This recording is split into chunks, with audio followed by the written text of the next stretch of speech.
તો જય માતાજી, જય શ્રી કૃષ્ણ મિત્રો, સ્વાગત છે તમારું આજના વ્લોગમાં. તો ભાઈ આજે જગ્યા સવારે 5:30 પાસે અને અત્યારે વાગી ગયા છે 6:15. નાઈ ધોઈને કમ્પ્લીટ થઈને હું એડિટિંગમાં બેસી ગયો છું મારા. ને રિદ્ધિ અત્યારે હસ્તીને રેડી કરે છે, એના ચોટલા વાળે છે. તો રિદ્ધિ, જય શ્રી કૃષ્ણ. હસ્તી, જય શ્રી કૃષ્ણ.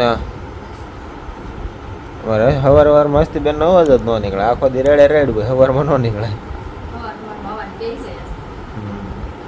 ભાઈ રીતે ચોટલો વાળી દીધો છે.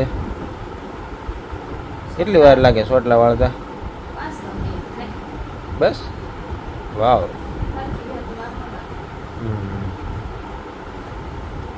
કઈ નહીં.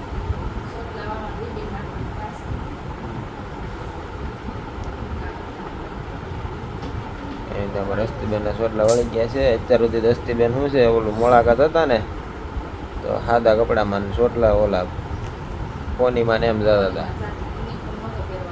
હવે યુનિફોર્મ ને ચોટલા લઈને જવાનો. પાછા યુનિફોર્મમાં આવી ગયા છે.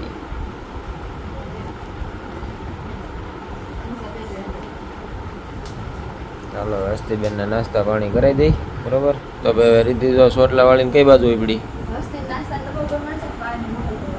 એવું છે, કાંઈ નહીં. હાલો હસ્તીને બધું રેડી કરો, તૈયાર કરી દો, પછી મોડું થઈ જાય. કાંઈ નહીં. હાલો હસ્તીને બધું રેડી કરે છે રીતિ. હું મારો એડિટિંગ કરતો. મમ્મી, જય શ્રી કૃષ્ણ. જય શ્રી કૃષ્ણ. મારા પપ્પા હાટું શા બનાવો છો? નાસ્તો ન કરે કે નકડા દૂધ પી લે. હા, તો ભાઈ છે ને મારા પપ્પાનો ને મારા મમ્મીનો નિયમ છે, રોજ સવારમાં મારા મમ્મી મારા પપ્પા હાટું છે ને એ આખા દૂધનો ચા બનાવે અને પછી મારા પપ્પા પીવે. તો સ્પેશિયલ મમ્મી છે ને સવારમાં બનાવતા હોય પપ્પા હાટું ચા. હા, કંઈ નહીં. હવે પપ્પા હાટું ચા બનાવી નાખો, બરાબર. હમણાં પપ્પા છે ને ઓલા સોફા પાસે ફોન લઈને બેસી જાય અને ફોન જોહે અને મમ્મીને બે ચા પી લે હારે બેસી. તો કાંઈ નહીં, હવે તમે બે ચા પી લો અને પછી આવી જાઓ એટલે ઘરે લઈ નાસ્તો. નાસ્તો આવી ગયો છે. નાસ્તામાં ઘણું બધું છે. ટોસ છે, ખારી છે, ઘણું બધું છે. હાલો હવે જોઈએ હું નીકળે છે ડબ્બામાંથી. નાસ્તો કરવા બેસી જાઉં ને? હાલો તો નાસ્તો કરી લઈ. તો ભાઈ જો મમ્મીએ બનાવી નાખી સ્પેશિયલ પપ્પા હાટું આખા દૂધમાં ચા. આદુવાળી? વાહ. હા, સ્પેશિયલ છે એમ ને? મમ્મી પપ્પા હારે બેહીને પી લે. હા. તો ભાઈ અત્યારે નાસ્તામાં છે ટોસ, ખારી, વેફર, ખાખરા. આ છે આનું શું કહેવાય? બટાટાની શીણ. બટાટાની શીણ એટલે વેફર જ છે, બરાબર. અને ચા. નાસ્તો. તો નાસ્તો કરી લઈએ. હાલો. તો ભાઈ આજે અમારા પર્વભાઈને તબિયત હજી ખરાબ છે, તો આજે આપણે પર્વભાઈને લઈ જવું દવાખાને, કારણ કે શરદી બહુ છે. કા પર્વ? એટલે આજે આપણે પર્વભાઈને દવાખાને લઈ જવું, બરાબર. અને રીતિ કપડાને એવું બધું હરખું કરે છે. તારા તો ધોળા ધોળે જ રહેતો હશે ને, ઉપર નીચે ઉપર નીચે. ઘડીક ધાબે ઘડીક. કાંઈ નહીં. તો ભાઈ અમારા પર્વભાઈને છે ને આ કાર્ટૂન સોનિક બહુ ગમે, તો એ જોવે છે કાર્ટૂન સોનિક. કાં બહુ ગમે ને? તો કાંઈ નહીં, એના બેઠા બેઠા નાશપતિ ખાય છે.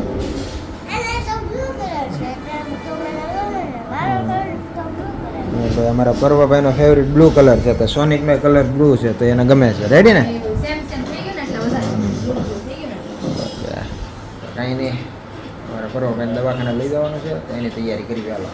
તો ભાઈ જો અમારા પર્વભાઈ બેસી ગયા છે એનું લેશન લઈને. હું આપ્યું છે લેશનમાં? આજ લેશનમાં જો આ હસ્તકલા છે ને, એમાં અંગૂઠાની છાપ પાડવાની છે કેકમાં. મીણબત્તી બનાવવાની છે અંગૂઠાથી. ઓકે. અને પર્વભાઈ અને આમાં પર્વનો આગળ પેલા ફોટો લગાવવાનો છે. અહીંયા પર્વનો ફોટો સડાવવાનો. હા, ઓકે. એક આ મીણબત્તી કરવાનું છે. એમ જોઈ છે કઈ રીતે આમ છાપ પાડી, કેવો કેવો કલરની પાડવી એમ. ઠીક. તો પર્વ તમે છાપ પાડીશ ને? પર્વભાઈ આજે સ્કૂલે નથી ગયા, કારણ કે પર્વભાઈને આજે મજા સારી નથી. તો પપ્પાને પર્વભાઈ ગયા હતા દવાખાને, પપ્પા લઈ ગયા હતા પર્વને દવાખાને. તો શું કીધું? બાપ દેવડાવ્યું. હા, પછી દવા આપી છે, તો એક બાપ દીધો છે, હજી 2 બાપ દેવાના. એવું છે? પરવાસન શું કર્યું હતું દવાખાને? હે પર શું કર્યું હતું? કાલે મને હે ને ખાલી આ બહાર કાઢી ને તો મોઢામાં લાઈટ કરી ખાલી પછી અને એકવાર બાફ દેવડાવ્યો 3 વાર બાફ દેવાના હજી 2 વાર બાકી ને હા તો બહારનું ખવાય હું ડોક્ટરે શું કીધું હું ખાવાનું કીધું જો એક ચોકલેટ ના પાડી બોલી નથી શકતો એટલે શરદી ઉધરસ થઈ ગઈ. એક ચોકલેટ ના પાડી અને એક ઠંડુ ઠંડુ ને ચોકલેટ ને હવે નહીં ખાતું સુધરી જાય ને હવે ચોકલેટ બંધ હમણાં રાહત થાય જતી બંધ પછી પાછી ચાલો કા કરો તો કાંઈ નહીં હાલો તો એનું લેસન કરાય બરોબર અને મારે જવાનું છે બહાર હાલો આપણે બહાર આટો મારી આ વ્લોગમાં કરવું છે એમ આ વ્લોગ તમને કેવો લાગ્યો છે કમેન્ટ કરીને જરૂર જણાવજો અને અમારા વ્લોગને લાઈક કરજો શેર કરજો અને અમારી ચેનલમાં નવા આવ્યા હોય તો અમારી ચેનલને સબસ્ક્રાઈબ કરજો મળીએ હવે બીજા વ્લોગમાં જય માતાજી જય શ્રી કૃષ્ણ આવજો